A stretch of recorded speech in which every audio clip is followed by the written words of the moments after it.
Hello everyone, and welcome back to Lesson 20 of my English videos. Today we're going to talk about types of sentences, Part 2. In this part of the type of sentences, we're going to focus on the structure. If you want to see the video that talks about the types of sentences, Part 1, you can check out the link in the description box below. There are 4 types of sentences: simple, compound, complex, and compound-complex. Now these types are based on the sentence structure. Before we discuss the types of sentences, we need to discuss the types of clauses, because the types of sentences are based on how many clauses are in a sentence and what types of clauses they have. There are 2 types of clauses: independent clause and dependent clause. An independent clause is a clause that can stand on its own. It has a complete meaning and makes sense on its own. For example, I saw my friend. So as you can see here, there's a period at the end of the sentence because it's a complete sentence on its own. A dependent clause is a clause that cannot stand on its own. It does not have a complete meaning and does not make sense on its own. For example, when I arrived at the university. If you notice, there's no period at the end of the clause because it's not a complete sentence. We can't say, when I arrived at the university, and stop because it has an incomplete meaning. The first type of sentence is the simple sentence. A simple sentence is a sentence with only one independent clause. There are 4 types of simple sentences. Subject-verb. Sarah participates in class. In all these types, you're going to see that the subject is underlined and the verb is in bold. Subject-subject-verb, Jacob and Lee answered the question. Subject-verb-verb, Samantha joined the meeting and asked a question. Subject-subject-verb-verb, Hannah and Lily studied hard and passed the exam.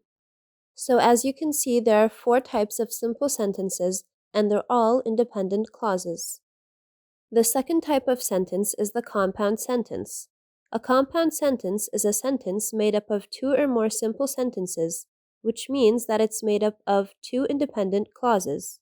The rule for the compound sentence is subject, verb, comma, fanboys, which are also called coordinating conjunctions, and then subject, verb, period. For example, I went home and I saw my sister on the way. Omar prepared the movie and Bashir made popcorn. Fatima and Huda went to the cinema and they had a lot of fun. Muhammad and Shahid had a meeting with the dean and he gave them valuable information. So let's explore these examples a bit. In the first example, the first and second subject are the same. I. In the second example, the first subject and the second subject are completely different. In the third example, the second subject is a pronoun that refers to the first subject. And in the fourth example, the second subject is a pronoun that does not refer to the first subject, it refers to the first object. Here's a variety of examples so you can see that the first and second subject can be the same, completely different, or related. Coordinating conjunctions, also known as fanboys, and you'll see why they're called fanboys soon. These words function as connectors. They can connect words, phrases, and clauses. There are 7 coordinating conjunctions. The first one is for. For means because. Sam couldn't eat for he was upset. So this sentence means that Sam couldn't eat because he was upset. The coordinating conjunctions are always preceded by a comma and followed by a subject. The second coordinating conjunction is and. And is if you want to add new information or a new idea. Sally went shopping and she found a nice skirt on sale. Nor. He doesn't dance in the traditional way, nor does he want to. Nor is used with the negative, and there's something you need to know about nor when it comes to the structure of the sentence. After nor, we need to put do, does, or did, and then the subject, and then the base form of the verb. So if we want to change this sentence into the plural form, for example, we would say, they don't dance in the traditional way, nor do they want to. But is for contrast. I am very busy, but I will try to help you with your homework. Or is for option or choice. We can go to Pizza Hut or we can order from home.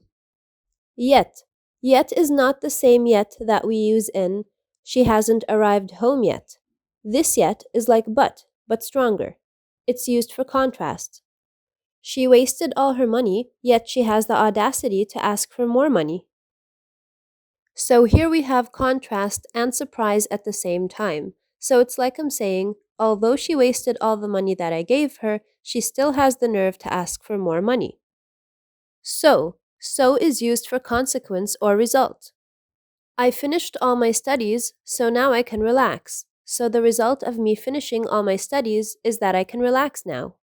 If you look at the first letter of each of the coordinating conjunctions, you'll see why it's called fanboys. The third type of sentence is the complex sentence. A complex sentence is an independent clause plus a dependent clause. For example, while I was studying, someone knocked on the door. When I finished cooking, I ate lunch. Sarah missed the bus because she woke up late. If you follow a healthy diet, you will become fit. If you look at the following sentences, you'll see that each sentence has a word in pink. The words in pink are connectors, which are also known as subordinating conjunctions. Subordinating conjunctions are used in complex sentences as opposed to coordinating conjunctions, which are used in compound sentences. So the subordinating conjunctions in these sentences are while, when, because, and if. Look at the 4 sentences and let me know in the comments which one is different and why. And then check to see if you got the correct answer. The sentence that's different is the third sentence, because it's the only sentence that does not have a comma. Sarah missed the bus because she woke up late. So something you need to know about the subordinating conjunctions is that if they come in the middle of the sentence, we never put a comma before them, unlike the coordinating conjunctions, which we always put a comma before. So if a sentence begins with a subordinating conjunction, we need to put a comma at the end of that clause. But if it comes in the middle of the sentence, there's no comma in the whole sentence. Here are some subordinating conjunctions.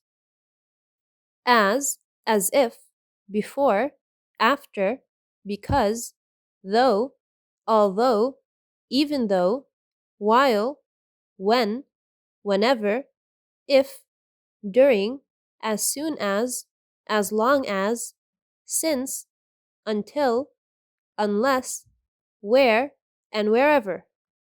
The last type of sentence is the compound complex sentence. A compound complex sentence has 2 or more independent clauses and at least 1 dependent clause.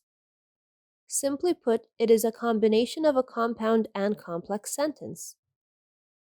For example, although Mitchell prefers watching romantic films, he rented the latest spy thriller and he enjoyed it very much.